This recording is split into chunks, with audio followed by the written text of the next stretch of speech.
આકાશવાણી અમદાવાદ વડોદરા. હવે સાંભળશો પશ્ચિમ કચ્છ જિલ્લાનો સમાચાર પત્ર. લેખક હેમાંગ પટણી.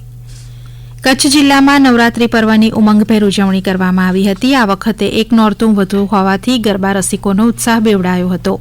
અંતિમ નોરતામાં વરસાદના અવરોધ છતાં લોકોએ ગરબે ઘૂમવાની મોજ માણી હતી. કચ્છમાં આવેલા આશાપુરાના સ્થાનક માતાના મઢ ખાતે નવરાત્રી દરમિયાન 4 લાખથી વધુ માઈ ભક્તો પગપાળા અને વાહનો મારફત દર્શન કરવા પહોંચ્યા હતા. આઠમના હવન સાથે નવરાત્રી પર્વ સંપન્ન થયું હતું. રાજપરિવાર દ્વારા પરંપરા અનુસાર પત્રી વિધિ કરવામાં આવી હતી. વિજયાદશમીના દિવસે વિવિધ સ્થળે શસ્ત્રપૂજનના આયોજન થયા હતા. આરએસએસના શતાબ્દી વર્ષ નિમિત્તે વિવિધ સ્થળે પથ સંચલન સહિતના કાર્યક્રમ યોજાયા હતા. ક્રાંતિગુરુ શ્યામજી કૃષ્ણ વર્મા કચ્છ યુનિવર્સિટીનો 15વો પદવીદાન સમારોહ રાજ્યપાલ આચાર્ય દેવવ્રતની ઉપસ્થિતિમાં ભુજ ખાતે યોજાયો હતો, જેમાં 7,901 વિદ્યાર્થીઓને અનુસ્નાતક અને સ્નાતકની પદવી એનાયત કરાઈ હતી. 40 વિદ્યાર્થીઓને તેમની શૈક્ષણિક સિદ્ધિ માટે ગોલ્ડ મેડલ એનાયત કરાયા હતા.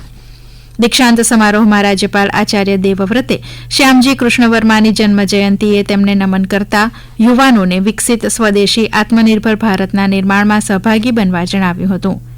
તેમણે ઉમેર્યું હતું કે 2047 સુધી ભારતને વિકસિત ભારત બનાવવાની જવાબદારી યુવાનો ઉપર છે, ત્યારે માત્ર વૈજ્ઞાનિક દ્રષ્ટિકોણ નહીં પરંતુ સાંસ્કૃતિક વિરાસત પણ આગળ ધપે તે જોવાની જવાબદારી યુવા વર્ગની છે. તેમણે છાત્રોને અર્જિત જ્ઞાનનો સમાજના કલ્યાણમાં ઉપયોગ કરવા શીખ આપી હતી. વિજયાદશમીના અવસર ઉપર સંરક્ષણ મંત્રી રાજનાથસિંહે ભુજ લશ્કરી સ્ટેશન ખાતે શસ્ત્રપૂજા કરી હતી. તેમના સંબોધનમાં તેમણે ઓપરેશન સિંદૂર દરમિયાન ભારતના સંરક્ષણ નેટવર્કમાં ઘૂસણખોરીના પાકિસ્તાનના પ્રયાસોને સફળતાપૂર્વક નિષ્ફળ બનાવવા બદલ ભારતીય સશસ્ત્ર દળોની પ્રશંસા કરી હતી.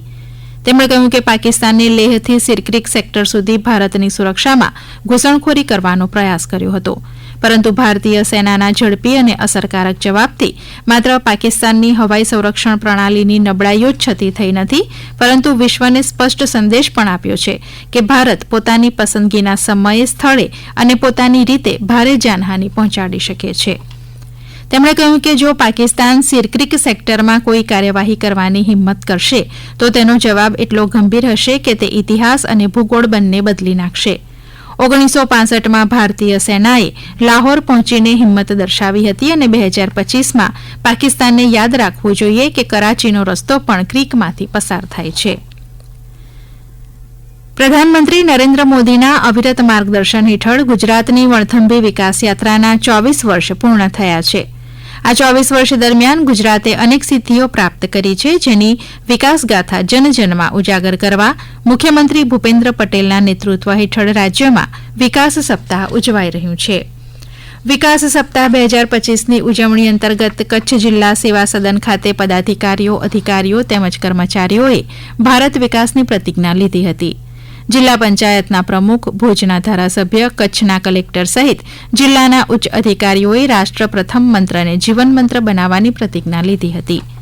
તત્કાલીન મુખ્યમંત્રી તથા હાલના પ્રધાનમંત્રી નરેન્દ્ર મોદીના આહવાનને ઝીલીને તથા રાજ્ય સરકારના સહયોગથી કચ્છના ગામડાઓ વિકાસ સાધી ખરા અર્થમાં વિકાસ યાત્રામાં સહભાગી બની રહ્યા છે. સ્વચ્છ ભારત મિશનના ધ્યેયને કચ્છના ભુજ તાલુકાના કુનરિયા ગામે સાર્થક કરી બતાવ્યું છે. રાષ્ટ્રીય ગ્રામીણ મિશન દ્વારા તેને સ્વચ્છતાનું મોડેલ ગામ જાહેર કરવામાં આવ્યું છે. આ ગામની પંચાયત સહિત દરેક નાગરિકોએ સાથે મળીને સ્વચ્છ ભારત મિશનને સાકાર કરી બતાવ્યું છે.